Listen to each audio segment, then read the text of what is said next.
All right, it's almost New Year's. We've got to start talking about behavior change. You've heard me talk about this a lot in previous blogs. If you've been doing any of our courses, you know that I always say that the number one job of all health and fitness professionals is actually helping our clients create new behaviors, behavior change. It's awesome to know vision drills, vestibular drills, movement stuff, how to make people strong, how to make them fast. That's all really fun, but it only actually works whenever we help people change their actual lives to enact the new behaviors.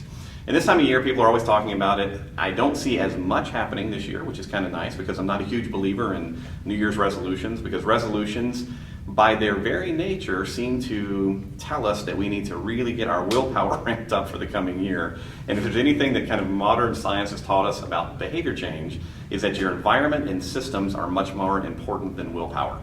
Now, I've talked about this a lot. One of my favorite writers on this particular topic is a gentleman named James Clear.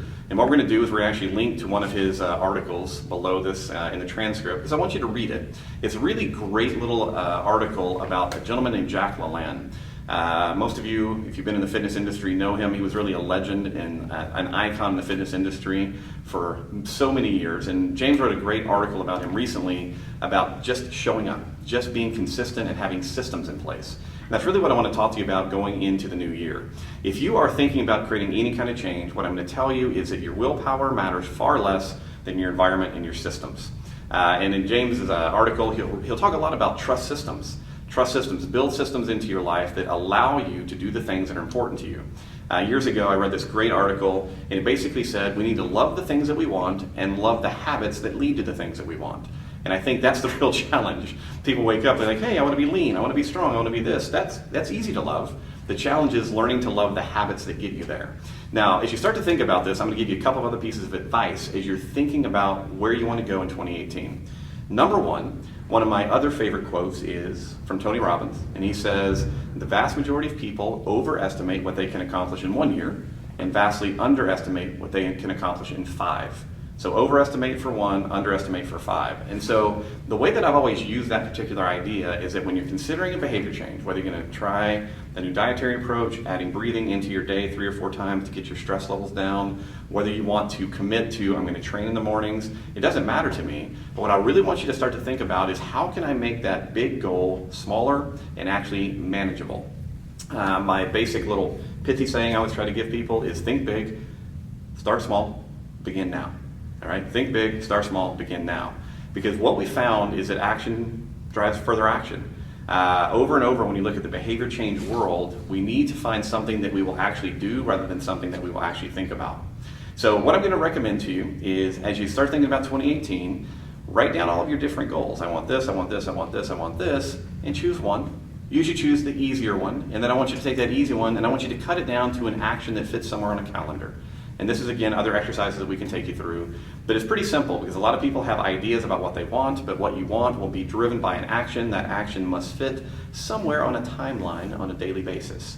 So very often what we find is that people who are incredibly successful over many, many years or decades of perseverance in a given task is they build schedules. Jack LaLanne, the reason I'm bringing up this article, is a brilliant article. For 60 years, he got up at 4 o'clock in the morning. And for 60 years, he's followed a 2-hour-a-day workout regimen. Now, he passed away not too long ago. But think about that, 90 minutes of weight training and 30 minutes of either running or swimming. Every day for 60 years. Now, if you just keep showing up and you have that built into your schedule, what's beautiful is if that's your plan, if that's your schedule, and you just adhere to that, it makes willpower a lot less necessary. No one wakes up 7 days a week for 60 years motivated. Sorry, it just doesn't happen that way because in the real world, so many different things happen to us.